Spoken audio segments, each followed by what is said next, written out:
ಕರ್ನಾಟಕದ ಎಲ್ಲ ಸ್ಪರ್ಧಾ ಮಿತ್ರರಿಗೆ ಶಿವು ಕ್ಲಾಸ್ ಕಾರ್ನರ್ ಯೂಟ್ಯೂಬ್ ಚಾನಲ್ಗೆ ಆತ್ಮೀಯವಾದಂತಹ ಸ್ವಾಗತ. ಇಂದಿನ ಒಂದು ವಿಡಿಯೋದಲ್ಲಿ ಗ್ರೂಪ್ ಬಿ ಪರೀಕ್ಷೆಗೆ ಸಂಬಂಧಿಸಿದಂತೆ ಕಡ್ಡಾಯ ಕನ್ನಡ ಪರೀಕ್ಷೆಯ ವೇಳಾಪಟ್ಟಿಯನ್ನು KPSC ಇತ್ತೀಚೆಗೆ ಪ್ರಕಟಿಸಿದೆ. ಜೊತೆಗೆ ಈ ಪರೀಕ್ಷೆಯನ್ನು ಬರೆಯುವಂತಹ ಎಲ್ಲ ಅಭ್ಯರ್ಥಿಗಳಿಗೆ ಒಂದು ವಿಶೇಷ ಸೂಚನೆಗಳಿಗೆ ಸಂಬಂಧಪಟ್ಟಂತಹ ಒಂದು ಪ್ರಕಟಣೆಯನ್ನು ಹೊರಡಿಸಿದೆ.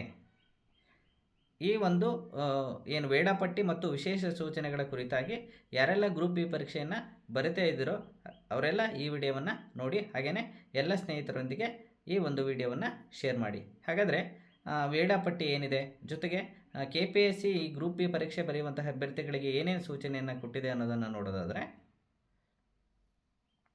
ನೋಡಿ, ಆಯೋಗದ ಅಧಿಸೂಚನೆ ಸಂಖ್ಯೆ PSC 1 RTB 2023 ದಿನಾಂಕ 13/3/2024 ಅಧಿಸೂಚಿಸಲಾದ ಹೈದರಾಬಾದ್ ಕರ್ನಾಟಕ ವೃಂದದಲ್ಲಿನ ವಿವಿಧ ಗ್ರೂಪ್ ಬಿ ಹುದ್ದೆಗಳ ಕನ್ನಡ ಭಾಷಾ ಪರೀಕ್ಷೆ ವೇಳಾಪಟ್ಟಿಯನ್ನು ಈಗ ಪ್ರಕಟಣೆ ಮಾಡಿದೆ. ಸುಮಾರು 6 ಹುದ್ದೆಗಳಿದ್ದಾವೆ. ಒಂದು ಹಿಂದುಳಿದ ವರ್ಗಗಳ ಕಲ್ಯಾಣ ಇಲಾಖೆಯಲ್ಲಿನ ತಾಲೂಕು ಹಿಂದುಳಿದ ವರ್ಗಗಳ ಕಲ್ಯಾಣಾಧಿಕಾರಿಯ 19 ಹುದ್ದೆಗಳು, ಹಾಗೆಯೇ ಕಾರ್ಖಾನೆಗಳ ಬಾಯ್ಲರ್ಗಳ ಕೈಗಾರಿಕಾ ಸುರಕ್ಷತೆಯ ಮತ್ತು ಸ್ವಾಸ್ಥ್ಯ ಇಲಾಖೆಯಲ್ಲಿನ ಒಂದು ಕಾರ್ಖಾನೆಗಳ ಸಹಾಯಕ ನಿರ್ದೇಶಕರು, ಭೂಮಾಪನ ಕಂದಾಯ ವ್ಯವಸ್ಥೆಯ ಮತ್ತು ಭೂ ದಾಖಲೆಗಳ ಇಲಾಖೆಯಲ್ಲಿನ ಭೂ ದಾಖಲೆಗಳ ಸಹಾಯಕ ನಿರ್ದೇಶಕರು, ಹಾಗೆಯೇ ಬೃಹತ್ ಬೆಂಗಳೂರು ಮಹಾನಗರ ಪಾಲಿಕೆಯಲ್ಲಿನ ಸಹಾಯಕ ಇಂಜಿನಿಯರಿಂಗ್ ಸಿವಿಲ್ ವಿಭಾಗ 8 ಹುದ್ದೆಗಳು, ಹಾಗೆಯೇ ಕೈಗಾರಿಕಾ ಮತ್ತು ವಾಣಿಜ್ಯ ಇಲಾಖೆಯಲ್ಲಿನ ಸಹಾಯಕ ನಿರ್ದೇಶಕರು 3 ಹುದ್ದೆಗಳು, ಅಂತರ್ಜಲ ನಿರ್ದೇಶನಾಲಯ ಭೂವಿಜ್ಞಾನಿ 15 ಹುದ್ದೆಗಳು. ಹೀಗೆ ಸುಮಾರು 6 ಹುದ್ದೆಗಳೇನು ಗ್ರೂಪ್ ಬಿ ಹುದ್ದೆಗಳಿದೆಯಲ್ಲ, ಈ ಎಲ್ಲ ಹುದ್ದೆಗೆ ಅರ್ಜಿಯನ್ನು ಸಲ್ಲಿಸಿರುವಂತಹ ಎಲ್ಲ ಅಭ್ಯರ್ಥಿಗಳು ಯಾವತ್ತು ಪರೀಕ್ಷಾ ದಿನಾಂಕ 26/7/2025 ಪ್ರಕಟ ಮಾಡಿದೆ. ಅಂದರೆ ಈ ದಿನದಂದು ಕಡ್ಡಾಯ ಕನ್ನಡ ಪರೀಕ್ಷೆಯನ್ನು ಈ ಎಲ್ಲ ಹುದ್ದೆಗೆ ಅರ್ಜಿ ಸಲ್ಲಿಸಿರುವಂತಹ ಅಭ್ಯರ್ಥಿಗಳು ಬರೀಬೇಕಾಗುತ್ತೆ. ಯಾವಾಗ ಅನ್ನೋದಾದರೆ ಜುಲೈ ತಿಂಗಳ 26ನೇ ತಾರೀಕಿನಂದು ಈ ಎಕ್ಸಾಮ್ ನಡೆಯಲಿದ್ದು, ಅದು ಸಮಯ ಕೂಡ ಇಲ್ಲಿ ಮೆನ್ಷನ್ ಮಾಡಿದ್ದಾರೆ. ಮಧ್ಯಾಹ್ನ 2 ಗಂಟೆಯಿಂದ 4 ಗಂಟೆಯವರೆಗೆ ಈ ಪರೀಕ್ಷೆ ನಡೆಯಲಿದೆ ಅಂತೇಳಿ ಈ ಒಂದು KPSC ತನ್ನ ಪತ್ರಿಕಾ ಪ್ರಕಟಣೆಯಲ್ಲಿ ತಿಳಿಸಿದೆ. ಹಾಗಾದರೆ ಈ ಒಂದು ಗ್ರೂಪ್ ಬಿ ಪರೀಕ್ಷೆ ಬರೆಯುವಂತಹ ಅಭ್ಯರ್ಥಿಗಳಿಗೆ ಏನೆಲ್ಲ ಸೂಚನೆಯನ್ನು ನೀಡಿದೆ ಅನ್ನೋದನ್ನು ನೋಡೋದಾದರೆ, ಆಯೋಗದ ಅಧಿಸೂಚನಾ ಸಂಖ್ಯೆ ಏನು ಇದೆಲ್ಲ ಮೊದಲೇ ಹೇಳಿದ್ವಲ್ಲ, ಅದು ಏನು 15/3/2024 ಅಧಿಸೂಚಿಸಲಾದ ಪದವಿ ಮಟ್ಟದ ವಿವಿಧ ಇಲಾಖೆಗಳಲ್ಲಿನ ಉಳಿಕೆ ಮೂಲ ವೃಂದದ ವಿವಿಧ ಗ್ರೂಪ್ ಸಿ 60 ಹುದ್ದೆಗಳಿಗೆ ದಿನಾಂಕ 12/7/2025 ಕನ್ನಡ ಭಾಷಾ ಪರೀಕ್ಷೆ. ನೋಡಿ, ಗ್ರೂಪ್ ಸಿ ಹುದ್ದೆಗಳಿಗೆ 12/7/2025 ಕನ್ನಡ ಭಾಷಾ ಪರೀಕ್ಷೆ ಮತ್ತು 13/7/2025 ಸ್ಪರ್ಧಾತ್ಮಕ ಪರೀಕ್ಷೆಗಳನ್ನು ನಡೆಸಲಾಗುತ್ತಿದ್ದು, 5/7/2025 ಪ್ರವೇಶ ಪತ್ರವನ್ನು ಡೌನ್ಲೋಡ್ ಮಾಡಿಕೊಳ್ಳಲು ಅವಕಾಶವನ್ನು ಕಲ್ಪಿಸಲಾಗಿದೆ. ನೋಡಿ, ಏನು ಗ್ರೂಪ್ ಸಿ ಹುದ್ದೆಗಳಿದಾವಲ್ಲ 60 ಹುದ್ದೆಗಳು, ಅವುಗಳಿಗೆ 12/7 ಕಡ್ಡಾಯ ಕನ್ನಡ ಪರೀಕ್ಷೆ ನಡೆದರೆ 13/7/2025 ಸ್ಪರ್ಧಾತ್ಮಕ ಪರೀಕ್ಷೆ ನಡೆಸಲಾಗುತ್ತೆ ಅಂತೇಳಿ ಮಾಹಿತಿಯನ್ನು ನೀಡಿದ್ದಾರೆ.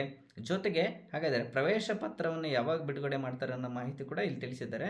ದಿನಾಂಕ 5/7ರಿಂದಲೇ ನೀವು ಏನು ಇವೆಲ್ಲ ಗ್ರೂಪ್ ಸಿ ಹುದ್ದೆಗಳಿಗೆ ಏನು ಅರ್ಜಿಯನ್ನು ಹಾಕಿದ್ದೀರಲ್ಲ, ನೀವು ಈ ಪರೀಕ್ಷೆಗೆ ಸಂಬಂಧಪಟ್ಟಂತಹ ಹಾಲ್ ಟಿಕೆಟನ್ನು KPSC ವೆಬ್ಸೈಟ್ನಿಂದ ದಿನಾಂಕ 5/7/2025 ಏನು ಡೌನ್ಲೋಡ್ ಮಾಡ್ಕೊಳ್ಬೋದು ಎನ್ನುವಂತಹ ಒಂದು ಮಾಹಿತಿಯನ್ನು KPSC ತನ್ನ ಒಂದು ವೆಬ್ಸೈಟ್ನಲ್ಲಿ ಮಾಹಿತಿಯನ್ನು ಪ್ರಕಟ ಮಾಡಿದೆ. ಇನ್ನು ಇಲ್ಲಿದೆ ನೋಡಿ ವಿಶೇಷ ಸೂಚನೆ. ಕರ್ನಾಟಕ ಸರ್ಕಾರದ ಅಧಿಸೂಚನಾ ಸಂಖ್ಯೆ ಏನು 102 2022 18/3/2025 ಅನ್ವಯ ನಿಯಮ 7ರ ತಿದ್ದುಪಡಿ ಅನ್ವಯ ಈಗ ಮೊನ್ನೆ ತಿದ್ದುಪಡಿ ಮಾಡಿದೆ.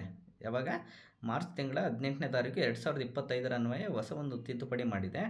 ಏನದು ತಿದ್ದುಪಡಿ ಅನ್ನೋದಾದರೆ, ಕರ್ನಾಟಕ ಪ್ರೌಢಶಿಕ್ಷಣ ಮಂಡಳಿಯು ನಡೆಸುವ SSLC ಪರೀಕ್ಷೆಯಲ್ಲಿ ಅಥವಾ ರಾಜ್ಯ ಸರ್ಕಾರ ಅದಕ್ಕೆ ತತ್ಸಮಾನವೆಂದು ಘೋಷಿಸಿದ ಯಾವುದೇ ಪರೀಕ್ಷೆಯಲ್ಲಿ ಅಥವಾ SSLCಗಿಂತ ಉನ್ನತ ಮಟ್ಟದ ಪರೀಕ್ಷೆಗಳಲ್ಲಿ ಕನ್ನಡ ವಿಷಯವನ್ನು ಪ್ರಥಮ ಅಥವಾ ದ್ವಿತೀಯ ಭಾಷೆಯಾಗಿ ಅಭ್ಯಸಿಸಿದ್ದರೆ ಅಥವಾ ಕನ್ನಡ ಮಾಧ್ಯಮದಲ್ಲಿ ಅಧ್ಯಯನ ಮಾಡಿ ಅಂತಹ ಪರೀಕ್ಷೆಗಳನ್ನು ಪಾಸು ಮಾಡಿದ್ದರೆ, ಅಥವಾ ಆಯೋಗ ಅಥವಾ ಇನ್ನಿತರ ಯಾವುದೇ ಆಯ್ಕೆ ಪ್ರಾಧಿಕಾರ ಈ ಹಿಂದೆ ನಡೆಸಿದ ಕನ್ನಡ ಭಾಷೆಯ ಪರೀಕ್ಷೆಯಲ್ಲಿ ಅಥವಾ ಅಂದರೆ ಕಡ್ಡಾಯ ಕನ್ನಡ ಪರೀಕ್ಷೆಯಲ್ಲಿ ಉತ್ತೀರ್ಣರಾಗಿದ್ದರೆ ಅಂತಹ ಅಭ್ಯರ್ಥಿಗಳಿಗೆ ಸದರಿ ಕನ್ನಡ ಭಾಷಾ ಪರೀಕ್ಷೆಯಿಂದ ವಿನಾಯಿತಿ ನೀಡಲಾಗಿದೆ ಅಂತೇಳಿ ಒಂದು ಹೊಸ ವಿಶೇಷ ಮಾಹಿತಿಯನ್ನು ನೀಡಲಾಗಿದೆ. ಅಂದರೆ ಈ ಮೊದಲು ಏನಾಗಿತ್ತು ಅಂದರೆ ಕನ್ನಡ ಒಂದು ಮಾಧ್ಯಮದಲ್ಲಿ ಅಧ್ಯಯನ ಮಾಡಿರುವಂತಹ ಅಭ್ಯರ್ಥಿಗಳು ಸಹ ಏನು ಪರೀಕ್ಷೆಯನ್ನು ಬರೀಬೇಕಾಯಿತು ಕಡ್ಡಾಯವಾಗಿ. ಆದರೆ ಈಗೇನು ಹೊಸ ನಿಯಮಗಳನ್ನು ತಿದ್ದುಪಡಿ ಮಾಡಿದಾರಲ್ಲ, ದಿನಾಂಕ 18/3/2025 ಅನ್ವಯ SSLC ಎಕ್ಸಾಮಲ್ಲಿ ಪಾಸಾಗಿದ್ದರೆ ಜೊತೆಗೆ ಅಲ್ಲಿ ಅಥವಾ ಅದರ ಮೇಲಿನ ಒಂದು ಪರೀಕ್ಷೆಗಳಲ್ಲಿ ಕನ್ನಡವನ್ನು ಪ್ರಥಮ ಭಾಷೆ ಅಥವಾ ದ್ವಿತೀಯ ಭಾಷೆಯಾಗಿ ಅಧ್ಯಯನ ಮಾಡಿದರೆ, ಜೊತೆಗೆ ಏನು ಈ ಹಿಂದೆ ನಡೆದಿರುವಂತಹ ಕಡ್ಡಾಯ ಕನ್ನಡ ಪರೀಕ್ಷೆಗಳಲ್ಲಿ ಯಾವುದೇ ಒಂದು ಕಡ್ಡಾಯ ಕನ್ನಡ ಪರೀಕ್ಷೆಗಳಲ್ಲಿ ಉತ್ತೀರ್ಣರಾಗಿದ್ದರೆ ಅವರೆಲ್ಲ ಏನು ಮತ್ತೆ ಕಡ್ಡಾಯ ಕನ್ನಡ ಪರೀಕ್ಷೆಯನ್ನು ಬರೆಯುವ ಅವಶ್ಯಕತೆ ಇರೋಲ್ಲ. ಅವರಿಗೆಲ್ಲ ವಿನಾಯಿತಿಯನ್ನು ನೀಡಲಾಗಿದೆ ಅಂತೇಳಿ KPSC ತನ್ನ ವೆಬ್ಸೈಟ್ನಲ್ಲಿ ಪ್ರಕಟಣೆಯನ್ನು ತಿಳಿಸಿದೆ. ಹಾಗಾಗಿ ಈ ವಿಷಯ ನಿಮಗೆ ಗಮನ ಇರಬೇಕು. ಅಂದರೆ ಯಾರೆಲ್ಲ SLCಯಲ್ಲಿ ಮತ್ತು ಅಥವಾ PUCಯಲ್ಲಿ ಕನ್ನಡ ಮತ್ತು ಪ್ರಥಮ ಅಥವಾ ದ್ವಿತೀಯ ಭಾಷೆಯಲ್ಲಿ ಅಧ್ಯಯನ ಮಾಡಿರ್ತಾರೆ ಅವರಿಗೆಲ್ಲ ವಿನಾಯಿತಿ ನೀಡಿದೆ. ಮುಂದುವರೆದು ನೋಡ್ರಿ, ಮತ್ತೆ ಇದು ವಿಶೇಷ ಸೂಚನೆ.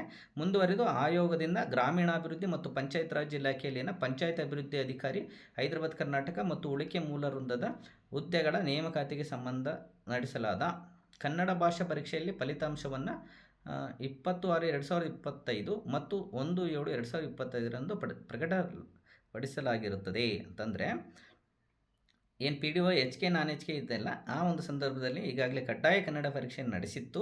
ಅದರ ಒಂದು ಫಲಿತಾಂಶವನ್ನು ಜೂನ್ 20, 2025 ಮತ್ತು ಜುಲೈ 1ರಂದು ಈಗಾಗಲೇ ಪ್ರಕಟ ಮಾಡಿದೆ.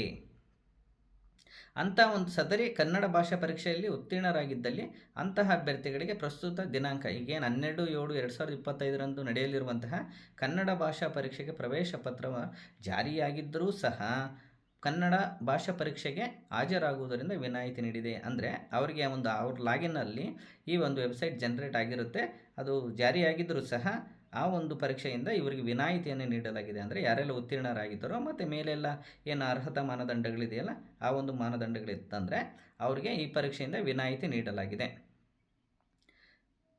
ಮತ್ತು ಸಹ ಕನ್ನಡ ಭಾಷಾ ಪರೀಕ್ಷೆಗೆ ಹಾಜರಾಗುವುದರಿಂದ ವಿನಾಯಿತಿ ನೀಡಿದೆ. ಆದಾಗ್ಯೂ ಒಂದು ವೇಳೆ 12/7/2025 ನಡೆಸುವ ಕನ್ನಡ ಭಾಷಾ ಪರೀಕ್ಷೆಗೆ ಹಾಜರಾದಲ್ಲಿ ಸದರಿ ಫಲಿತಾಂಶವನ್ನು ಅಂತಿಮವೆಂದು ಪರಿಗಣಿಸಲಾಗುವುದೆಂದು ಈ ಮೂಲಕ ತಿಳಿಸಿದೆ ಅಂತೇಳಿ KPSC ಪ್ರಕಟ ಮಾಡಿದೆ. ಅಂದರೆ ನೀವೆಲ್ಲ ಪರೀಕ್ಷೆ ಪಾಸಾಗಿದ್ದರೂ ಸಹ ಮತ್ತೆ ಈಗೇನು 12ನೇ ತಾರೀಕು ಭಾನುವಾರ ನಡೆಯುತ್ತಲ್ಲ ಆ ಒಂದು ಪರೀಕ್ಷೆಗೆ ಏನಾದರೂ ಕಡ್ಡಾಯ ಕನ್ನಡ ಪರೀಕ್ಷೆಗೆ ಪಾಸಾಗಿದ್ದರೆ ಈ ಹಿಂದೆ ನಡೆದಿರುವಂತಹ ಒಂದು ಫಲಿತಾಂಶವನ್ನು ರದ್ದುಪಡಿಸಿ ಈ ಪರೀಕ್ಷೆಯ ಫಲಿತಾಂಶವನ್ನು ಫೈನಲ್ ಮಾಡಲಾಗುತ್ತೆ. ಹಾಗಾಗಿ ಯಾರೆಲ್ಲ ಈ ಮೊದಲು ಪರೀಕ್ಷೆಯನ್ನು ಪಾಸಾಗಿದ್ದರೆ ಅವರು ಬರೆಯೋ ಅವಶ್ಯಕತೆ ಇಲ್ಲ. ಅಂದರೆ ಅವ್ರಿಗೆ ಹಾಲ್ ಟಿಕೆಟ್ ಡೌನ್ಲೋಡ್ ಆಗಿದ್ದರೂ ಬರೆಯೋ ಅವಶ್ಯಕತೆ ಇಲ್ಲ ಅಂತೇಳಿ ಈ ಮಾಹಿತಿಯನ್ನು ನೀಡಿದೆ. ಇದು ಗ್ರೂಪ್ B ಪರೀಕ್ಷೆ ಬರೆಯುವಂತಹ ಎಲ್ಲ ಅಭ್ಯರ್ಥಿಗಳಿಗೆ ಈ ಒಂದು ವಿಶೇಷ ಸೂಚನೆಗಳನ್ನು ನಾನು ಹೇಳಿದ್ದೀನಿ. ಹಾಗಾಗಿ ನಿಮ್ಮೆಲ್ಲ ಸ್ನೇಹಿತರು ಯಾರ್ಯಾರೆಲ್ಲ ಈ ಗ್ರೂಪ್ B ಪರೀಕ್ಷೆಯನ್ನು ಬರೀತಾ ಇದ್ದಾರೋ ಅವರಿಗೆಲ್ಲ ಈ ಒಂದು ವಿಡಿಯೋವನ್ನು ಶೇರ್ ಮಾಡಿ. ಜೊತೆಗೆ ನಮ್ಮ ಶಿವು ಕ್ಲಾಸ್ ಕಾರ್ನರ್ ಯೂಟ್ಯೂಬ್ ಚಾನಲಲ್ಲಿ KPSCಯ ಇತ್ತೀಚಿನ ಪ್ರಕಟಣೆಗಳು ಮತ್ತು ಏನೇನು ಸುತ್ತೋಲೆಗಳಿರ್ತವೆ, ವಿಶೇಷ ಸೂಚನೆಗಳಿರ್ತವೆ ಅವನ್ನೆಲ್ಲ ನಿಮ್ಮೊಂದಿಗೆ ಮಾಹಿತಿಯನ್ನು ಹಂಚ್ಕೊಳ್ತೀನಿ. ಜೊತೆಗೆ KS, PSI, STA, FDA ಈ ಥರ ಎಲ್ಲ ಪರೀಕ್ಷೆಗಳಿಗೆ ಸಂಬಂಧಿಸಿದಂತೆ ನಮ್ಮ ಒಂದು ಯೂಟ್ಯೂಬ್ ಚಾನಲ್ನಲ್ಲಿ ಉತ್ತಮ ಗುಣಮಟ್ಟದ ಪ್ರಚಲಿತ ಘಟನೆಗಳ ವಿಡಿಯೋ ಸರಣಿಗಳನ್ನು ಈಗಾಗಲೇ ಆರಂಭ ಮಾಡಿದ್ದೇವೆ.